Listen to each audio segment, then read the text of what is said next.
are joined today with Mary Siegel, and she is one of the authors of the book Sick and Tired of Feeling Sick and Tired. And Mary, I'm so glad you're here with us today, and I know that many of us who live with chronic illness are very familiar with this book because it's celebrating its 20th anniversary. And for those of you out there who are not familiar with the book, I know that you're familiar with the feeling because you definitely get sick and tired of feeling sick and tired. And when you go to the bookstore, this is one of those books that has been around for 20 years, and it's like a classic on the bookshelf. So it's one that many of us have picked up and at least thumbed through if we haven't walked home with it and had to read it. So I'm so glad you're here with us today, Mary. Thank you. It's a pleasure to be with you, Lisa. And it's nice to hear your introduction. The thought of Sick and Tired being a classic. Yes, definitely. I think for many of us who live with any chronic illness, it's one that we can relate to regardless of what illness we have. Mm-hmm. So, and a lot of people don't realize that the term invisible illness was not always really that popular. Right now, online on the internet, we have the hashtag that says invisible illness, and we're having Invisible Illness Awareness Week. But the term invisible chronic illness actually did not really exist until you were writing this book. So I wondered if you could tell us a little bit about that term and how you came to see as, illnesses that were invisible being so important that you actually came up with a term to kind of define it. Well, it started with when I first started having symptoms for illness. Eventually was diagnosed for multiple sclerosis. When it first started, I first started having symptoms, I thought it would be this easy, that I would get clear what the symptoms were, I would go, and then the doctor would give me a diagnosis. It just seemed that simple to me. It was what I know now is a very naive belief. So I went to a doctor, and at that point I had lost my vision in my right eye. And I thought for sure he'd say, well, this is what it is. This is the treatment you need for it, and then you'll feel better. But that didn't happen. And then I had a number of other symptoms, and again I would go to doctors, still kind of believing, this ought to be this easy. I'm not describing something really odd or weird. So I expect a diagnosis, and then I expect to get treatment or medication, and then, again, start to feel better. And eventually what I started to realize was happening, that I not only didn't get a diagnosis, but they would always say, well, let's run some tests, and let's see if they show anything. But they wouldn't show anything. I had numbness in my legs. There were no tests to really determine that. The loss of vision in my eye, they could actually measure that I'd lost vision, but the reason for it they couldn't tell me. This was all before the MRI. So then I began to think, well, this is an awful predicament to be in. Everybody in my family would want to know, well, what did the doctor say? And I'd have to come back and say, they don't know. But not only did doctors not know what was wrong, but I began to realize that I was getting a message that maybe this was just an inability to deal with stress, or maybe I was having anxiety that I didn't realize that was causing these symptoms. So bit by bit I realized I was getting a message that this was all in my head. So first of all, there was this whole experience that cracked through that naivety that I had, that it would be that simple. But then also I realized that when symptoms are invisible, it puts us into a predicament. How do we talk to people about that? How do we explain that we're so tired and yet we actually look well? So as I was going through that experience, I thought, I need a name for this. I wasn't getting a diagnosis, but in general, it seemed like first I was dealing with something that was chronic. It wasn't going away. Not only was it not going away, but I was getting other symptoms. It was invisible. And it must have been some kind of condition that was happening in my body because I wasn't going through stress and I wasn't filled with anxiety. I was happy in life. And that's when we came up with the term to describe it, invisible chronic illness. And I think that really describes an unusual collection of characteristics that are different from other kinds of illnesses. They're very difficult to diagnose. They're illnesses such as lupus or chronic fatigue syndrome or arthritis or multiple sclerosis. They're illnesses that are very different in many ways, very different symptoms, but they all have these characteristics. They're difficult to diagnose. A lot of the symptoms can't be measured. You can't measure pain, and you can't measure fatigue.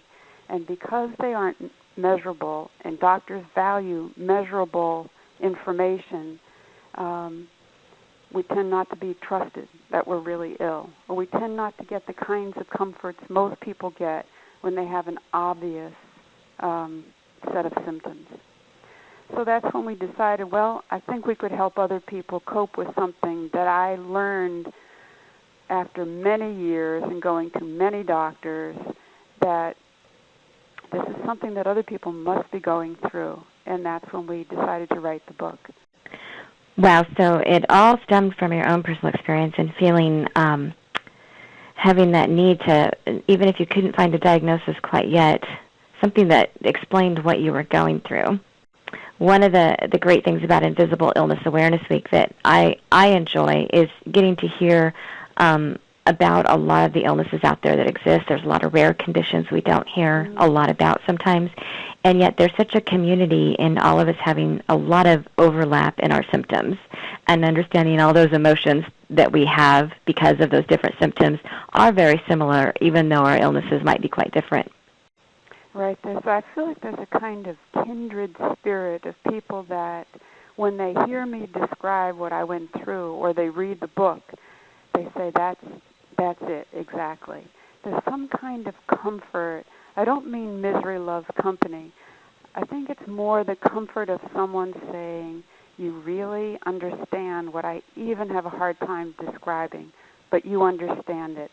So even if I'm not made better by that, I'm not cured, there's enormous comfort in knowing that someone else understands and isn't looking at the patient with suspicion or distrust. And it does stir an awful lot of emotions.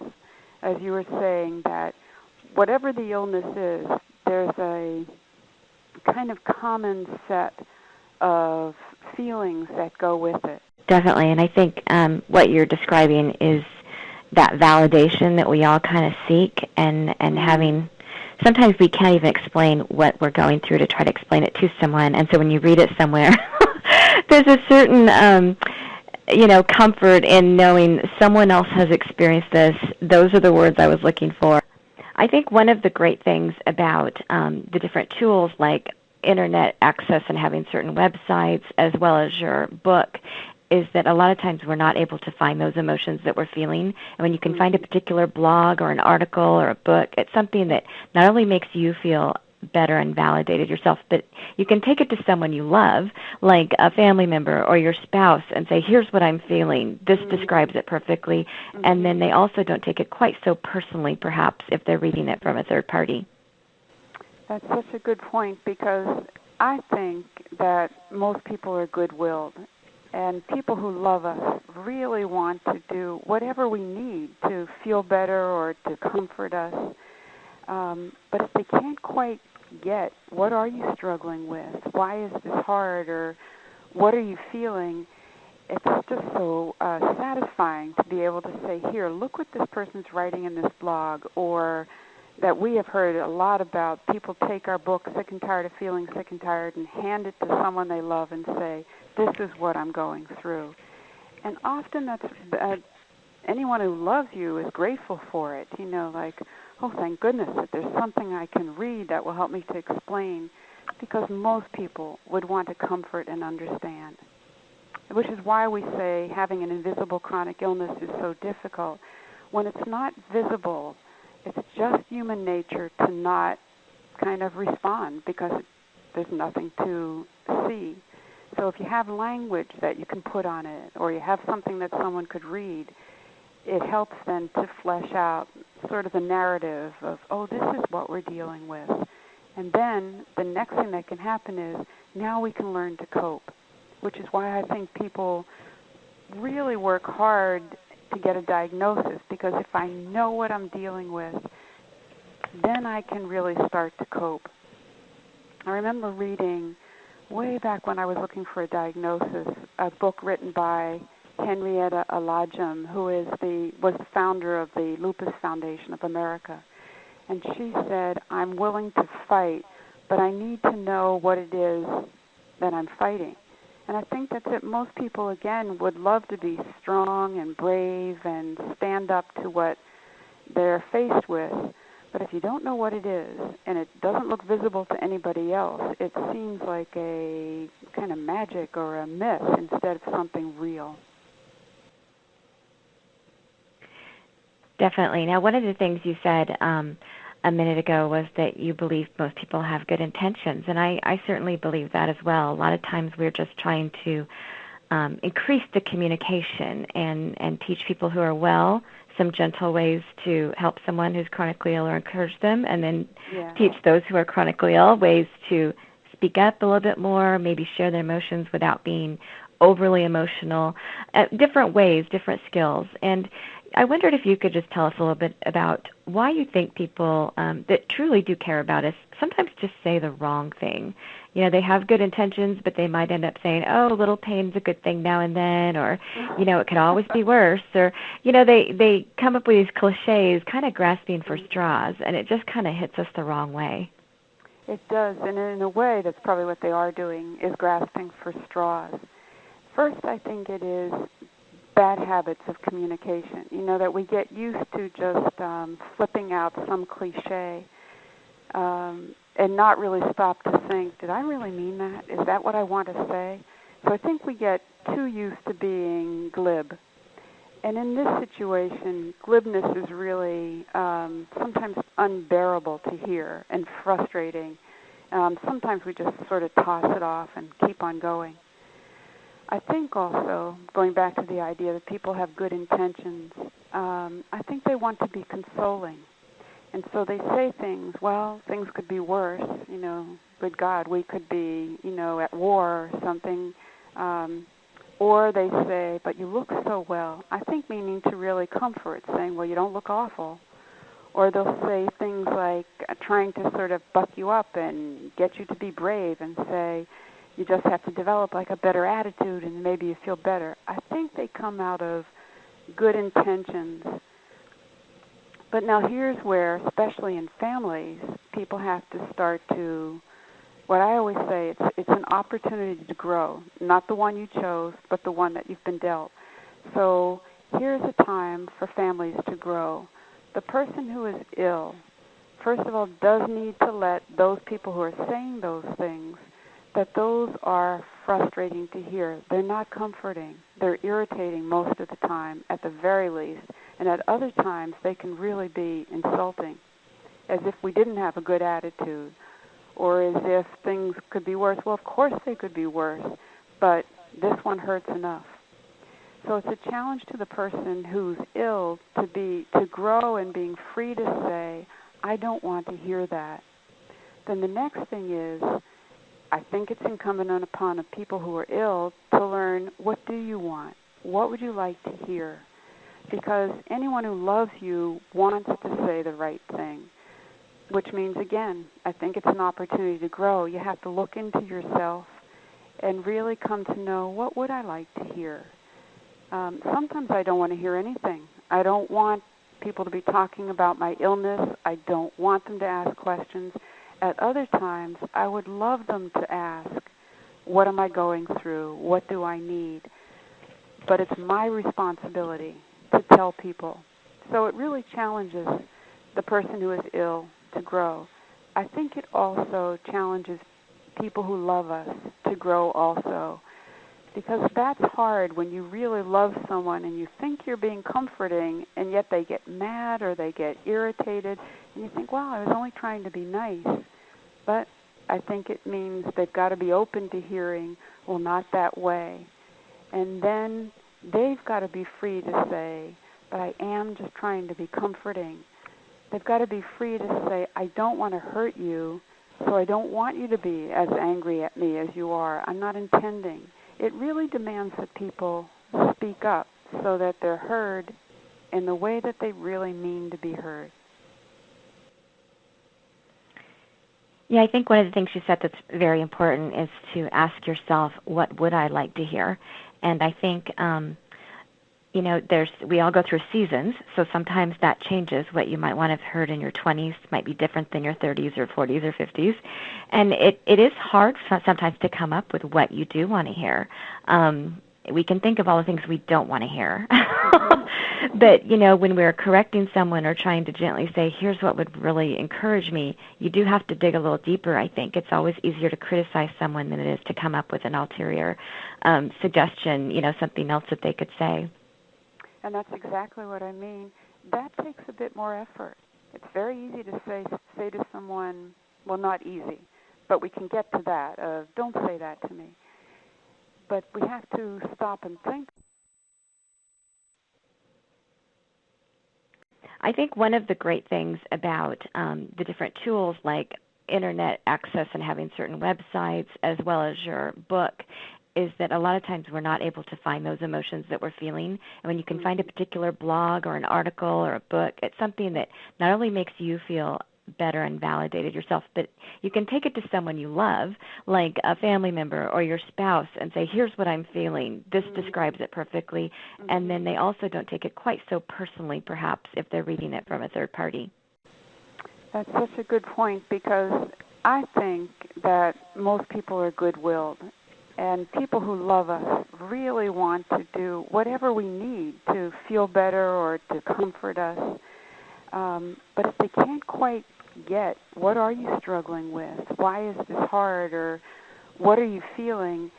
It's just so satisfying to be able to say, here, look what this person's writing in this blog, or that we have heard a lot about. People take our book, Sick and Tired of Feeling Sick and Tired, and hand it to someone they love and say, this is what I'm going through. And often that's anyone who loves you is grateful for it, like, oh, thank goodness that there's something I can read that will help me to explain, because most people would want to comfort and understand, which is why we say having an invisible chronic illness is so difficult. When it's not visible, it's just human nature to not kind of respond because there's nothing to see. So if you have language that you can put on it, or you have something that someone could read, it helps then to flesh out sort of the narrative of, oh, this is what we're dealing with. And then the next thing that can happen is now we can learn to cope, which is why I think people really work hard to get a diagnosis, because if I know what I'm dealing with, then I can really start to cope.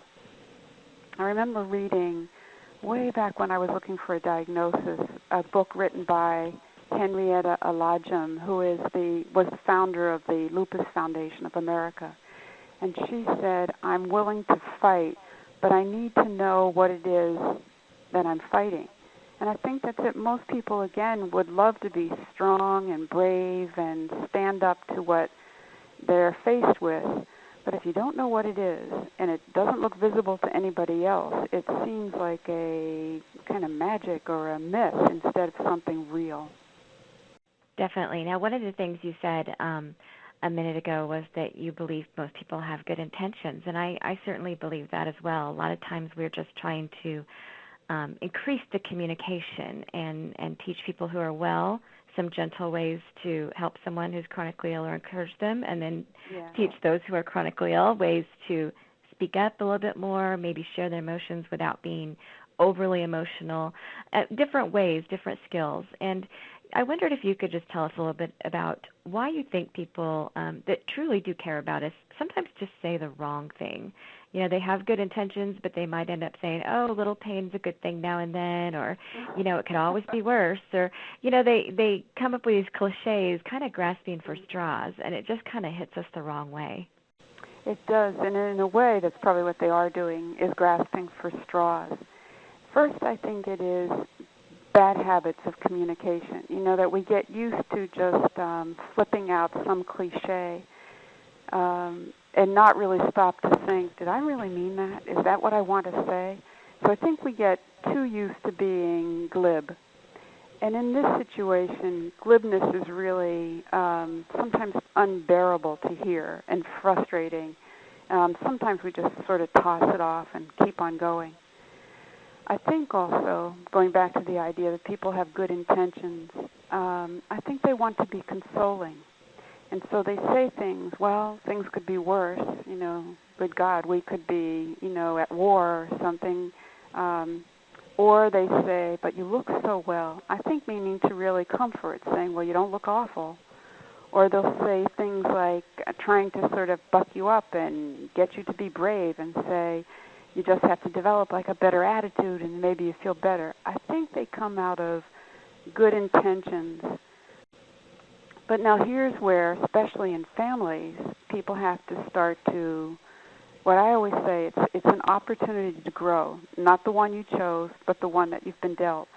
So here's a time for families to grow.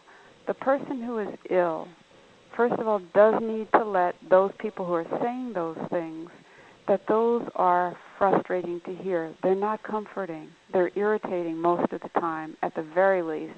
And at other times, they can really be insulting, as if we didn't have a good attitude, or as if things could be worse. Well, of course they could be worse, but this one hurts enough.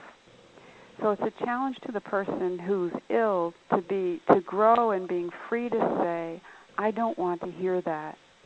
Then the next thing is, I think it's incumbent upon the people who are ill to learn, what do you want? What would you like to hear? Because anyone who loves you wants to say the right thing, which means, again, I think it's an opportunity to grow. You have to look into yourself and really come to know, what would I like to hear? Sometimes I don't want to hear anything. I don't want people to be talking about my illness. I don't want them to ask questions. At other times, I would love them to ask, what am I going through? What do I need? But it's my responsibility to tell people. So it really challenges the person who is ill to grow. I think it also challenges people who love us to grow also, because that's hard when you really love someone and you think you're being comforting and yet they get mad or they get irritated and you think, wow, I was only trying to be nice. But I think it means they've got to be open to hearing, well, not that way. And then they've got to be free to say, but I am just trying to be comforting. They've got to be free to say, I don't want to hurt you, so I don't want you to be as angry at me as you are. I'm not intending. It really demands that people speak up so that they're heard in the way that they really mean to be heard. We all go through seasons, so sometimes that changes. What you might want to have heard in your 20s might be different than your 30s or 40s or 50s. And it is hard sometimes to come up with what you do want to hear. We can think of all the things we don't want to hear. But, when we're correcting someone or trying to gently say, here's what would really encourage me, you do have to dig a little deeper, I think. It's always easier to criticize someone than it is to come up with an ulterior suggestion, something else that they could say. And that's exactly what I mean. That takes a bit more effort. It's very easy to say to someone, well, not easy, but we can get to that of, don't say that to me. But we have to stop and think a bit and reflect on, what am I feeling?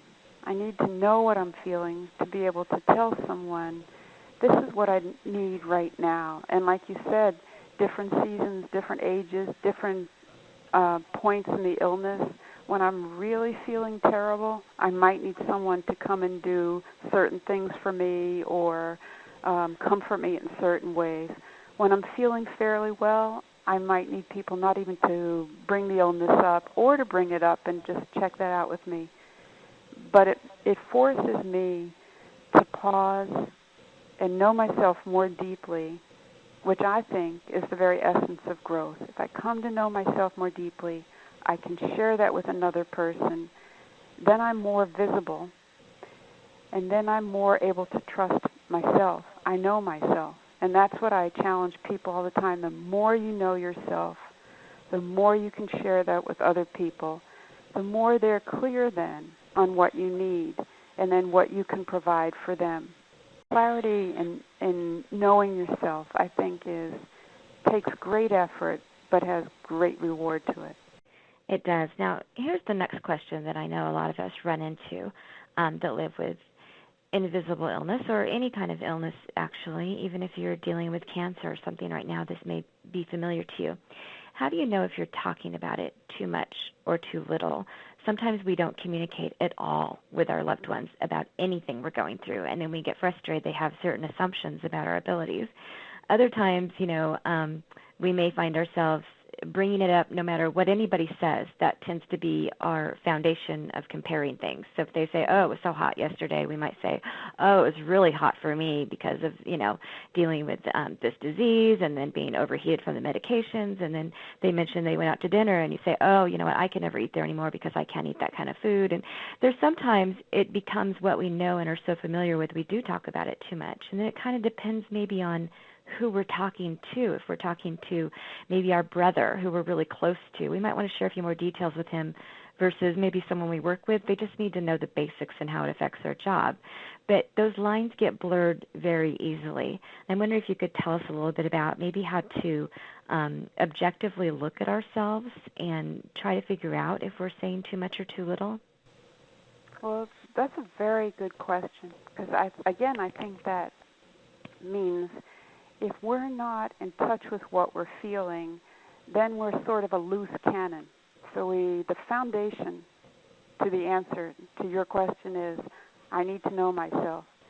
If I know that, for instance, like I was dealing with a client the other day who is very vulnerable, that people don't believe that she's really ill. So she will talk about it everywhere all the time. As a result, it's sort of people kind of back off from her thinking, oh, God, here she comes again, and she's going to be talking about her illness, which leaves her isolated and very, really sad, just very unhappy. What she had to learn was she's vulnerable. And out of that vulnerability, she's doing something, and it's not getting her where she needs to get, and it's not getting her connected to people that she loves. And it's also scaring off people who might want to employ her. So the first is, I think we need to know what we're feeling. And from feelings come behaviors. So the more you know what you're feeling, what do you do when you're scared? Do you talk way too much, or do you start closing down and not talk at all? What do you do when you're angry? Do you attack someone, or do you withdraw? Or what do you do when you're scared? What do you do when you're vulnerable, as this young woman was? So that's number one. I think if we know more what we're feeling, then we'll have our own gauge for, I know that when I'm vulnerable, I talk way too much about my illness, so I'm going to be aware of that. The other, I think, is we need to listen more to other people. That and it's hard for people to say to us, I do want to know about your illness, but I just don't want to talk about it all the time. That's a hard thing to hear. So the more we know, okay, that hurts, but I do want to hear someone who loves me. I want to hear their feedback. I want to know, okay, that kind of gives me a gauge that maybe I am talking a bit too much. And then the other is,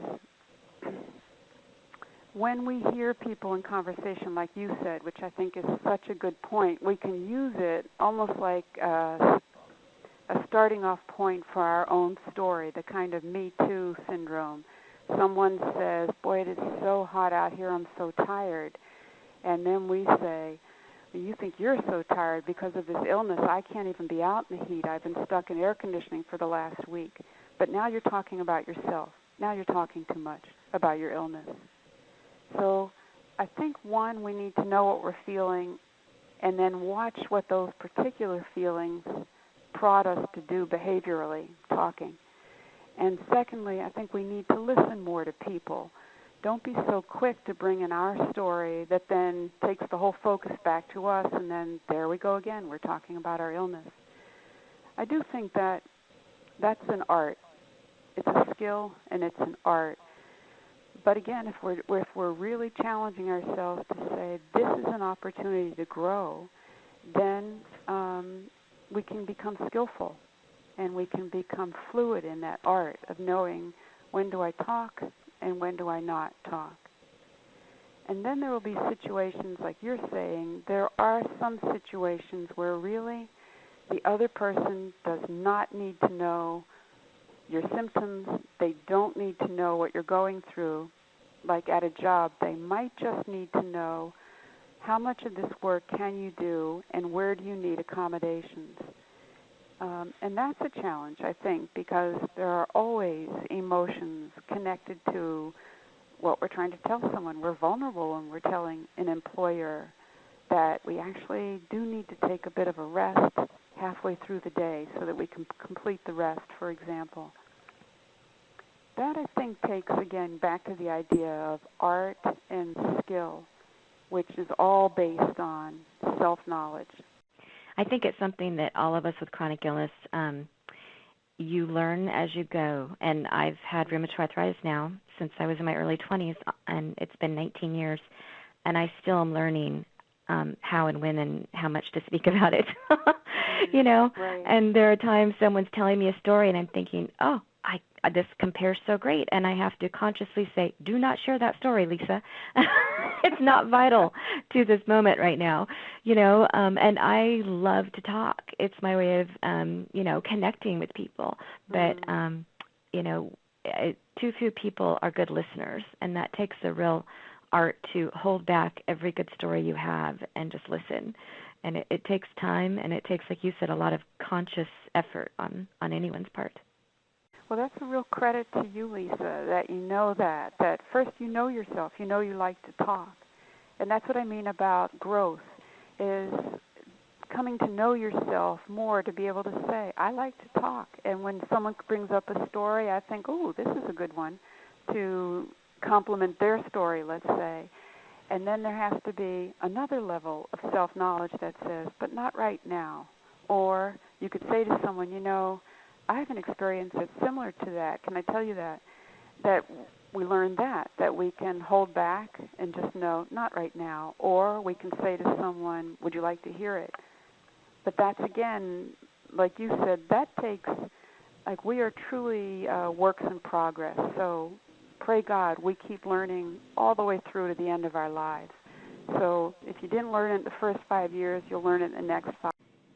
Exactly. And I would encourage people, you know, there will be times we all mess up, and that's okay. And I remember when I had my child was really young, and I made new friends with this other mom with young children.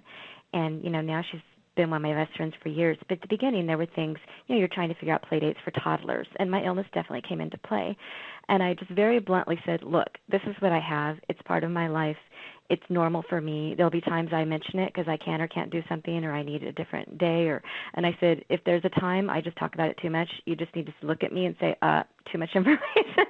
Or, you know, and she kind of laughed. And I said, no, really, because I don't, you know, there's times I can't ever go and sit on a play mat at the floor, you know, but if I can find a chair somewhere, I'm good. So there were a lot of explanations I knew would be coming into place, but I didn't want to be like that sick friend that she always thought, oh, I have to accommodate her. You know, I really wanted some new friendships and some healthy moms and to be in that circle. And so sometimes, you know, being blunt and just saying up front, you know, I might stick my foot in my mouth occasionally, or I might say or do the wrong thing, and I would love if you would just tell me, because I'm really trying to make a conscious effort here in improving how I communicate. And I think people appreciate that honesty. Oh, I think people deeply appreciate that honesty. That's, again, why we wrote the book about invisible chronic illnesses, because they don't know and they would love to do the right thing, but if you don't speak up and tell them, they don't know. And then they're left in, should I say that? If I say that, if I don't say that, will she be hurt? So I would think you are comforting people all over the place by speaking up like that. And like you said, we will always make mistakes. I mean, to this day, I feel like I said, we're works in progress. We'll do or say things that we'll think later, I shouldn't have said that. That was not a good idea, or will hurt somebody's feelings. But that's life. And then we have to be free to say to ourselves, be gentle with yourself. So you made a mistake. And then you can always go back to someone and say, I wish I hadn't said that, or I hope it didn't hurt your feelings. I mean, that there's always a second chapter. We can go back and talk to people. That's, again, the whole idea of clarity can bring a lot of good things about if we're willing to grow in that way. Yeah, and it seems like not a lot of people do that anymore. If there's a misunderstanding, you just let it go, and the friendship kind of fades away. Mm-hmm. Or you zip off a quick email, and you don't put little smiley faces and hearts, and it comes across wrong or is misinterpreted, and the friendship just kind of fades away. So I think communication is a really important thing, especially for those of us with chronic illness that may be on or off new medications. We may be moody, we may be grumpy, we may literally have a chemical imbalance that's messing up our mood for that day. And it's important to be able to go back and say, I'm sorry, or you know what, I laid awake last night and thought about how that came out and that wasn't my intention, and just lay it out there, because I think a lot of those friendships are valuable, and it's sad when they just disappear. And there's such a danger when you're ill, because there'll be lots of times when you are resting or when you're by yourself or you need to sleep more, that we really can't afford just to lose friendships or loves because we were afraid to speak up. That's why the next two books we wrote are You Really Listening? And We Really Need to Talk, because we think, well, first we think everybody needs to keep growing in those skills and learn them and become just fluid in them and have them available to us. But I think when you're ill, being able to communicate clearly and to listen well are essential for peace and for happiness in relationships. Yeah, and that kind of brings me to our next point. You've mentioned in your book and in different things how important it is for someone with chronic illness to be an advocate. And some of what we've been talking about definitely falls into that. It's also one of those terms that's, used widely and means a million different things, and we all say, we need to be our own best advocate, and then we don't know if that just means showing up to our doctor's appointment on time or arguing over our test results, but it goes much farther than that. Can you tell us a little bit about what you think of when you speak of being your own best advocate? Well, I learned from myself, and then I work with my own patients all the time, that maybe everywhere in life, but for sure with invisible chronic illness, if you don't trust yourself and grow in, as I was saying to you, Lisa, you're knowing yourself, that you like to talk, for instance. If you don't know yourself, you cannot stand up for yourself.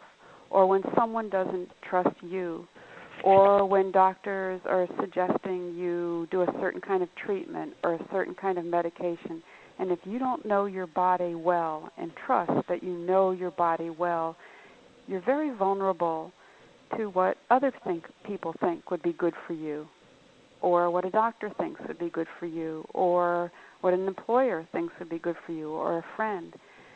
And sometimes they will be right.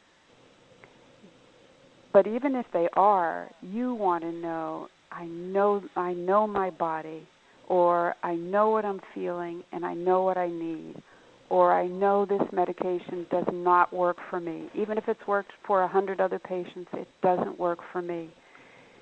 And that's what I mean about being a good advocate. I have to know myself.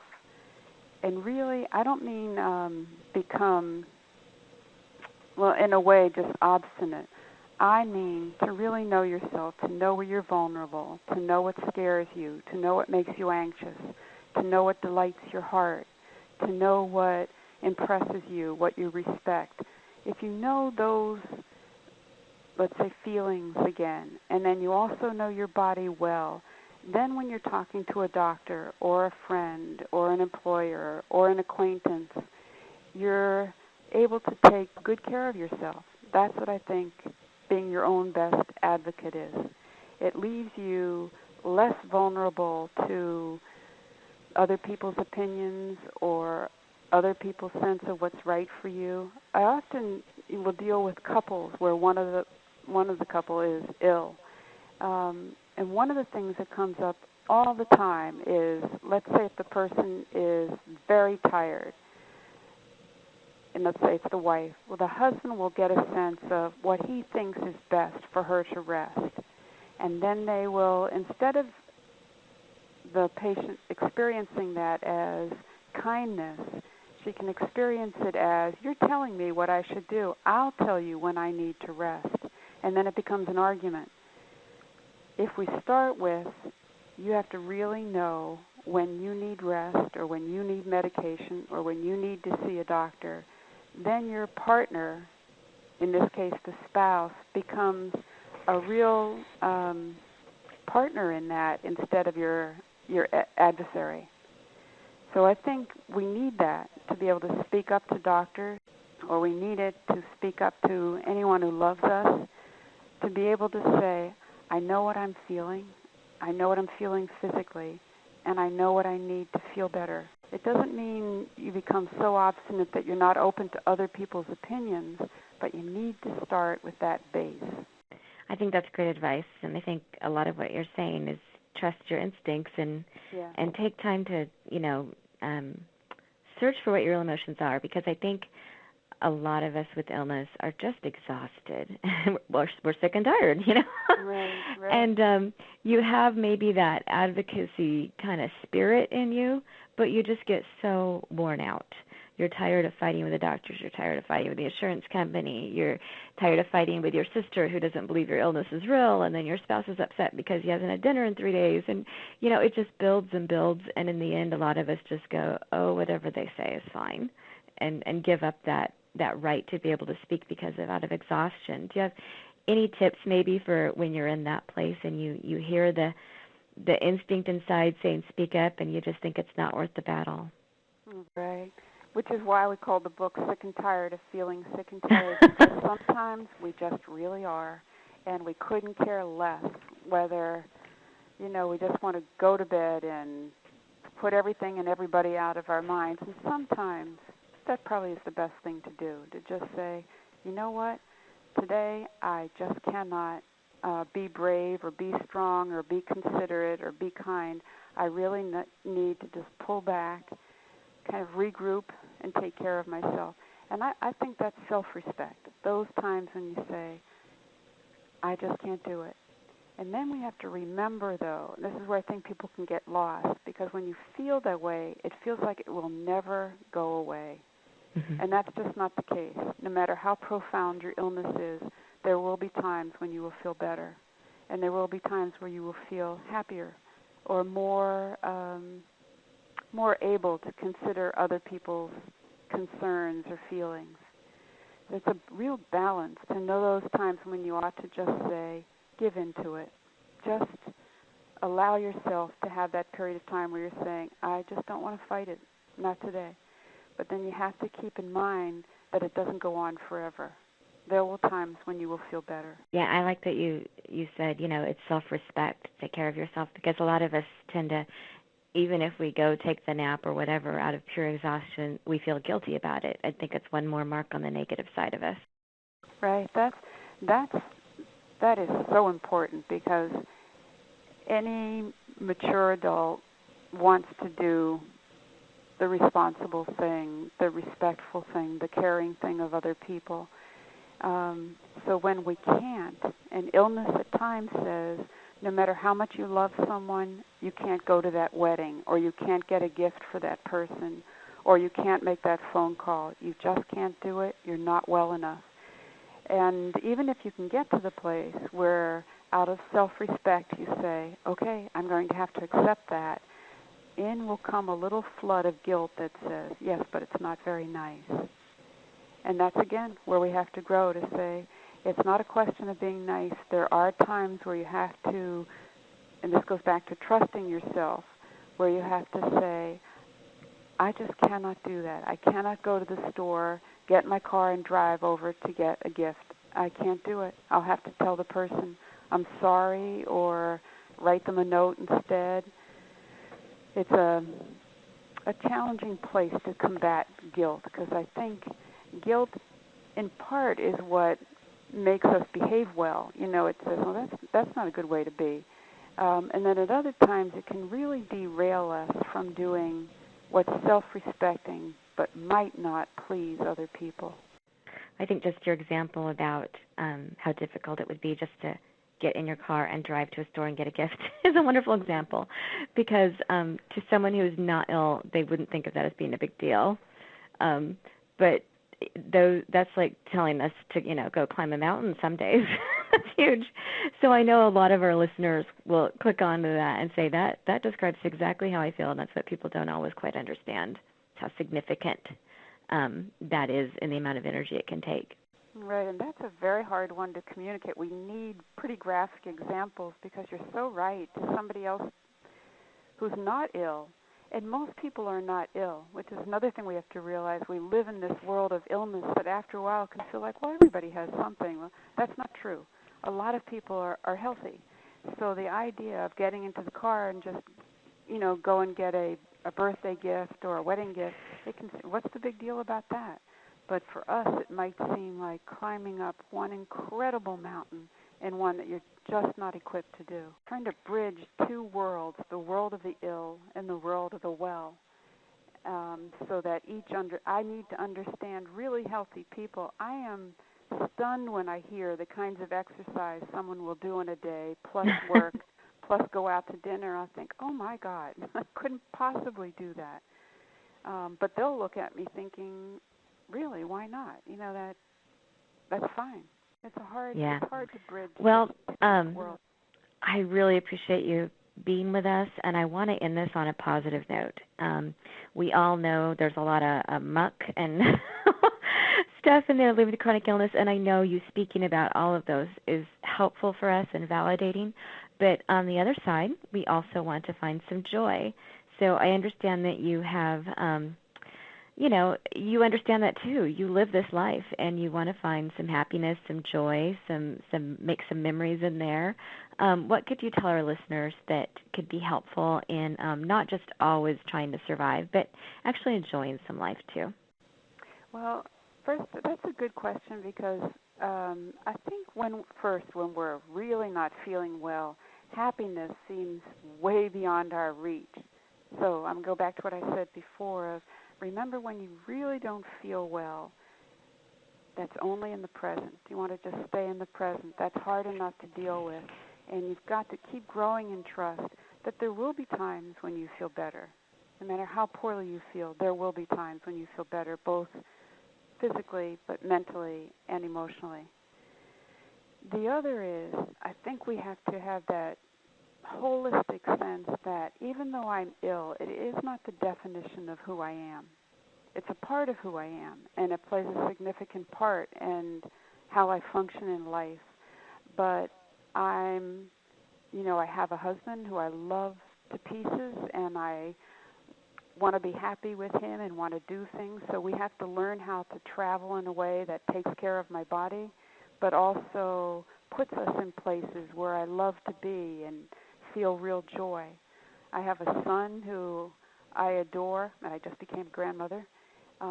That, no matter how ill I am, gives me enormous happiness. So we're not, because we're ill, we don't get sidelined from the joys in life that we can have.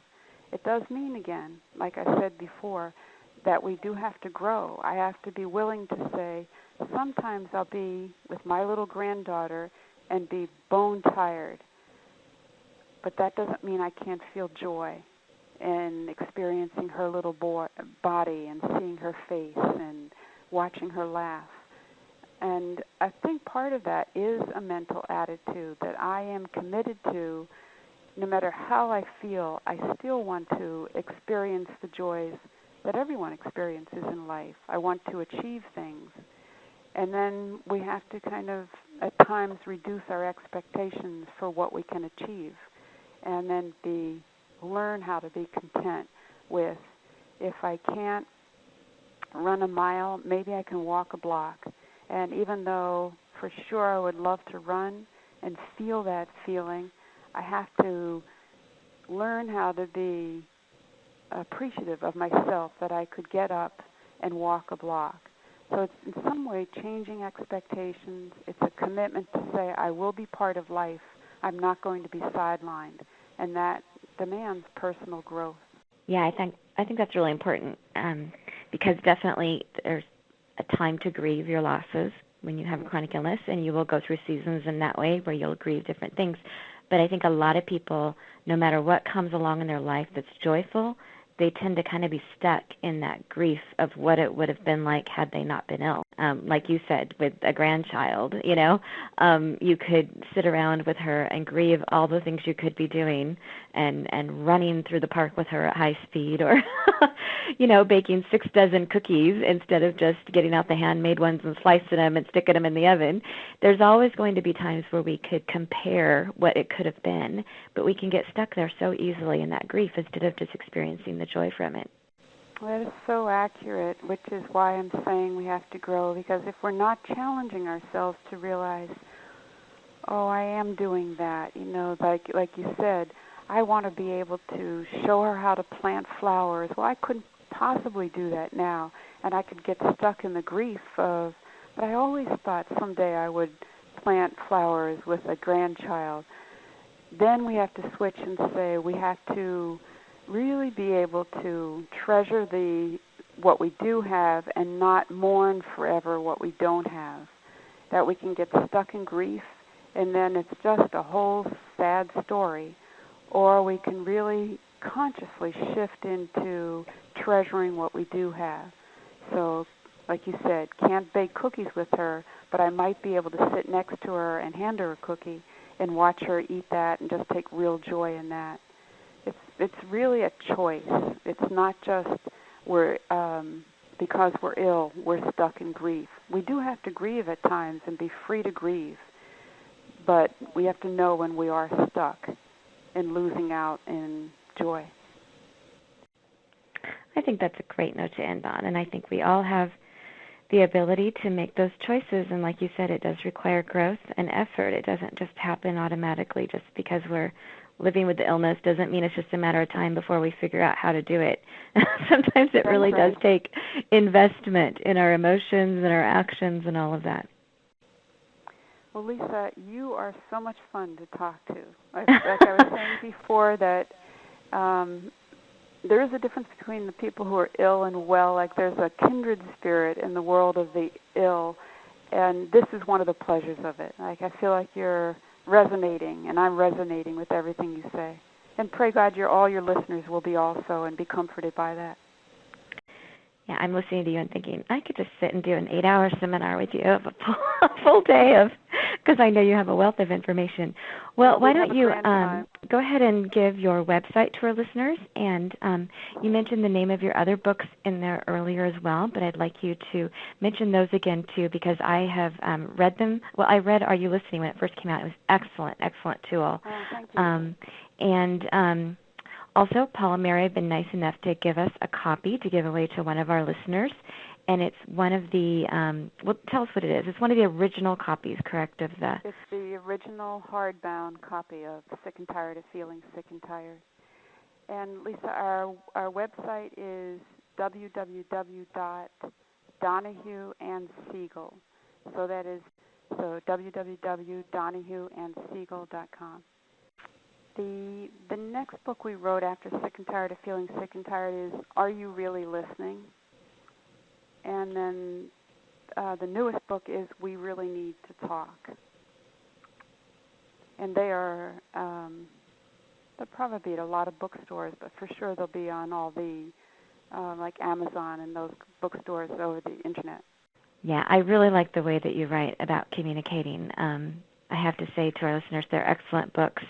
They are deep enough that they're not just surface kind of things where you flip through and you get 5 easy steps in 20 minutes. It really does make you dig a little deeper and has some great tips on how to communicate with those you love. But they also aren't too deep that when you're not feeling great, you get lost in there and think this is too overwhelming. It's a really good balance of writing to make you dig a little deeper without overwhelming you as a reader.